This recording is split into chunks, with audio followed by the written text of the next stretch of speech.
ఒక ఊర్లో ఒకానొకప్పుడు ఒక తోట యజమాని ఉండేవాడు. అతడికి ఒక గాడిద, గుర్రం ఉండేది. యజమాని గుర్రం మీద ఎక్కువ శ్రద్ధ చూపుతూ ఉంటాడు. దానికి మంచి ఆహారాన్నిచ్చి దాని గురించి ఎక్కువ జాగ్రత్తలు తీసుకునేవాడు. కాని గాడిద మాత్రం ఎప్పుడూ అంత మంచి ఆదరణ పొందలేదు. దాంతో గాడిద ఈ విషయంలో చాలా నిరుత్సాహంగా ఉండేది.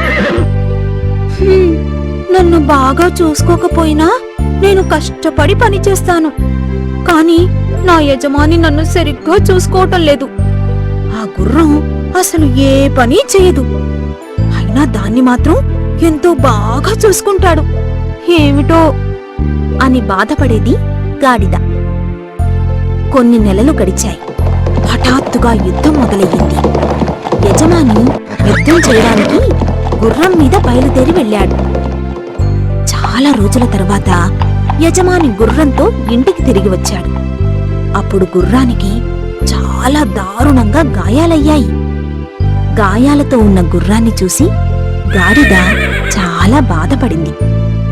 అయ్యయ్యో, అనవసరంగా గుర్రాన్ని, నా యజమానిని తప్పుగా అర్థం చేసుకున్నాను అని తనలో తానే బాధపడింది గాడిద. అప్పుడు గాడిద గుర్రం దగ్గరికి వెళ్ళి, మిత్రమా, నన్ను క్షమించు. ఇన్ని రోజులు నీ మీద యజమాని ఎక్కువ శ్రద్ధ చూపిస్తున్నందుకు నేను చాలా అసూయపడ్డాను. కాని యజమాని ఎందుకు చేశాడో నాకిప్పుడే అర్థమైంది అని చెప్పింది గాడిద. ఆ రోజు నుండి గాడిద గుర్రంతో చాలా స్నేహంగా మెలగసాగింది.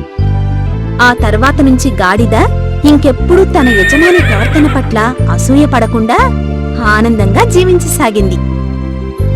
నీకు ఉన్నదాంతో నువ్వు తృప్తి చెందు.